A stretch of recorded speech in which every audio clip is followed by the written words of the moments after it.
संसार का एक नियम है, जो जन्म लेता है वह अंत में मृत्यु को प्राप्त होता है, लेकिन जो मृत्यु को प्राप्त हो जाता है वह फिर से जीवित नहीं हो सकता है। लेकिन कभी कभी किसी के जीवन में ऐसी विचित्र घटनाएं घटित होती हैं जो संपूर्ण मानव जाति को हैरान कर देती हैं। ऐसी ही एक घटना घटित हुई थी भक्त धोगू जी के जीवन में। भक्त धोगू जी परमात्मा के एक निष्ठ भक्त थे। वह निरंतर परमात्मा का भजन सुमरन किया करते थे।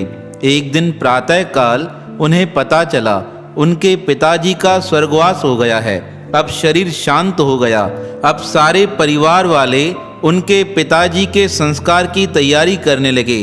पर धोगू जी ने कहा, मेरे पिताजी बिल्कुल स्वस्थ थे, उन्हें कोई भी बीमारी नहीं थी, फिर उनका शरीर किस प्रकार शांत हो सकता है? वह तो अभी जवान थे, उनके साथ ऐसा किस प्रकार हो सकता है? ऐसे मन में विचार कर वह परमात्मा के समीप गए और अपने पिताजी के शरीर को उन्होंने अपनी गोद में उठा लिया और भगवान के चरणों में रखकर कहने लगे, हे नाथ, यह कैसा अन्याय है। मेरे पिताजी बिल्कुल स्वस्थ थे और निरंतर आपकी सेवा किया करते थे। अचानक से रात्रि में ऐसा क्या हुआ जो प्रातःकाल मेरे पिताजी के नेत्र ही नहीं खुल रहे हैं? मुझे विश्वास है आप जो करते हो सब अच्छे के लिए करते हो, लेकिन अचानक से यह क्या हो गया है? मेरे पिताजी के नेत्र क्यों नहीं खुल रहे हैं? तब लोगों ने समझाया, तुम्हारे पिता को मृत्यु प्राप्त हुई है, अब यह जीवित नहीं हो सकते हैं। पर धोगू जी ने कहा, मुझे अपने परमात्मा पर पूरा यकीन है, मैं उनसे जवाब चाहता हूँ। जब मेरे पिताजी को कोई भी बीमारी नहीं है तो उनका मरण इस प्रकार कैसे हो सकता है? इस प्रकार बहुत वाद विवाद होने लगा। इतने में एक संतों की मंडली भक्त धोगू जी के घर पधारी। संतों को देखकर भक्त धोगू जी उनके चरणों में प्रणाम कर कहने लगे, अहो भाग्य है, आप जैसे महापुरुष मेरे घर पधारे हैं।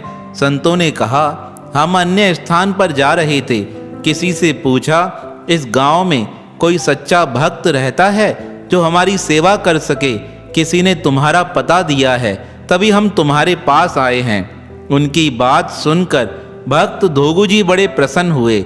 उन्होंने संतों को अपने हाथों से भोजन दिया और कहने लगे, मेरे पिताजी का शरीर शांत हो गया है, इसलिए इस समय भोजन बनाकर तो नहीं खिला सकता हूँ, पर मैं तुम्हें यह धन देता हूँ, तुम स्वयं जाकर भोजन बनाकर खाइए। संतों ने जब यह बात सुनी तब उन्हें आश्चर्य हुआ। वह कहने लगे, तुम बे इच्छा से हमें यह धन देते हो, हमें तुम्हारा धन नहीं चाहिए। तुम मन से दुखी हो, तुम परमात्मा के विधान पर शंका उपस्थित करते हो, इसलिए तुम्हारे मन में सच्ची भक्ति का भाव नहीं है। हम तुम्हारा यह धन नहीं ले सकते हैं। तब भक्त धोगू जी ने कहा, मेरे मन में ऐसा कोई सवाल नहीं है। मैं निरंतर परमात्मा के प्रति सच्ची आस्था और विश्वास रखता हूँ। मैं तो सिर्फ परमात्मा से यही पूछना चाहता हूँ, जब मेरे पिताजी बिल्कुल ठीक थे तो उन्हें इस प्रकार मृत्यु क्यों प्राप्त हुई? तब वह संत कहने लगे, हमें तुम्हारा धन नहीं चाहिए, हमें तुम्हारे घर से कुछ नहीं चाहिए। तब भक्त धोगू जी उन संतों के चरणों में प्रणाम कर प्रार्थना कर कहने लगे, अरे मेरे पिताजी क्या, मेरा सारा परिवार नष्ट हो जाए, पर मेरे घर से संत कभी खाली नहीं जाने चाहिए। संत कहने लगे, हम तो जाएंगे, अभी तुम्हारे घर से हमें कुछ नहीं लेना है। जब भक्त धोगू जी के घर से इस प्रकार संत जाने लगे, तब भक्त धोगू जी ने भगवान की ओर देखते हुए कहा, नाथ, यह कैसी परीक्षा है?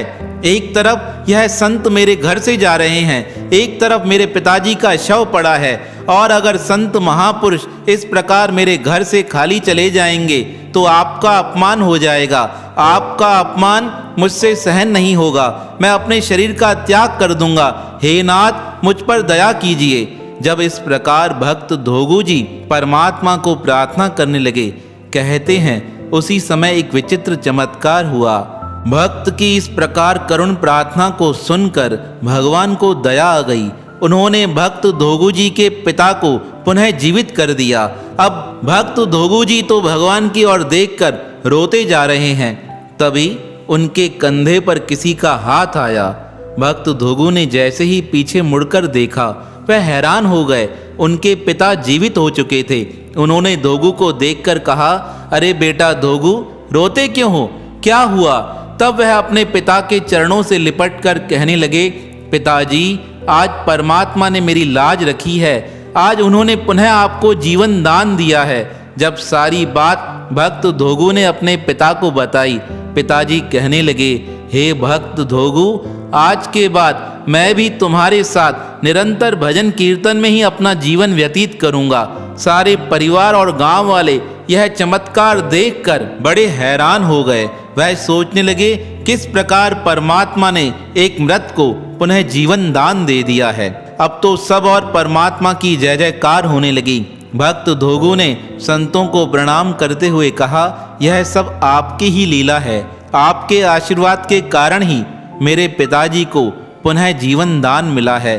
तब उन महापुरुषों ने बड़े भक्ति भाव के साथ भक्त धोगू जी का धन और अन्न ग्रहण किया। संतों ने आशीर्वाद देते हुए कहा, भक्त धोगू, तुम्हारा जीवन भी सफल हो जाएगा। तो अपने भक्तों की करुण पुकार सुनकर वह अनंत कोटि ब्रह्मांड नायक भगवान श्री कृष्ण अपने भक्त की पुकार पर मृत व्यक्ति को भी जीवन दान दे सकते हैं।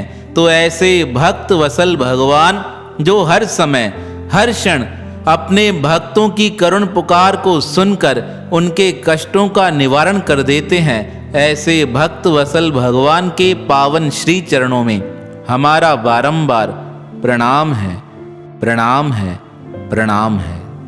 काशी में घूमते घूमते एक व्यक्ति तुलसीदास महाराज जी के पास पहुंचा। भगवान श्री राम का नाम लेते हुए कहने लगा, राम राम, मैं हत्यारा हूँ, मुझे कोई भोजन खिला दो। उसकी यह बात सुनकर श्री तुलसीदास जी उसे अपने घर लेकर आए। ब्राह्मणों के साथ बैठाकर उसे भोजन खिलाया। तब अन्य ब्राह्मण क्रोधित होकर कहने लगे, इसने हत्या की है, तुमने इसे हमारे साथ भोजन करा दिया है, इसने बड़ा पाप किया है। तब तुलसीदास महाराज जी कहने लगे, अरे इसके मुख से श्री राम का नाम निकला है। राम का नाम निकलते ही व्यक्ति प्रायश्चित करके पुनः पवित्र हो जाता है। आप ऐसा विचार न कीजिए। तब वह सारे ब्राह्मण कहने लगे, जब तक इसका प्रायश्चित पूरा नहीं हो जाता तब तक इसका पाप दूर नहीं होगा, और जब तक पाप दूर नहीं होगा इसे हमारे साथ बैठने का कोई अधिकार नहीं है। तब श्री तुलसीदास जी पूछने लगे, इसका प्रायश्चित पूर्ण हो गया है, इसका प्रमाण क्या चाहिए? तब सारे ब्राह्मण कहने लगे, हम अभी का अभी काशी विश्वनाथ के मंदिर में चलते हैं। वहाँ पर जहाँ भगवान श्री नंदीनाथ विराजमान हैं, उन पत्थर की मूर्ति के समक्ष हम प्रसाद रखेंगे।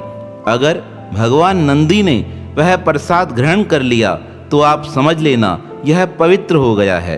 ब्राह्मणों की यह बात तुलसीदास जी ने तो स्वीकार कर ली, पर जो व्यक्ति था वह तुलसीदास जी की ओर देखकर कहने लगा, हे महाराज, पत्थर की मूर्ति किस प्रकार मेरे हाथ से प्रसाद खा सकती है?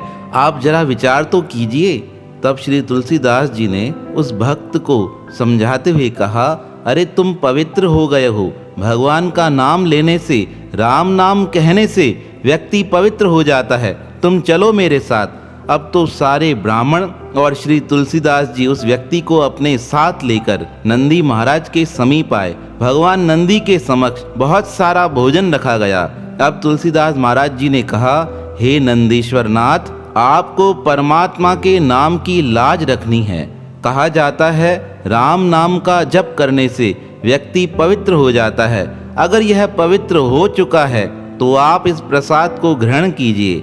कहा जाता है तुलसीदास महाराज जी के इस प्रकार कहते ही नंदीश्वर महाराज के पत्थर की मूर्ति ने वह प्रसाद पाना प्रारंभ कर दिया। सारे ब्राह्मण देखकर विचार करने लगे, यह पत्थर की मूर्ति किस प्रकार भगवान का प्रसाद ग्रहण कर रही है। अब तो सबके मन में यह विश्वास हो गया कि परमात्मा का नाम सबको पवित्र कर देता है।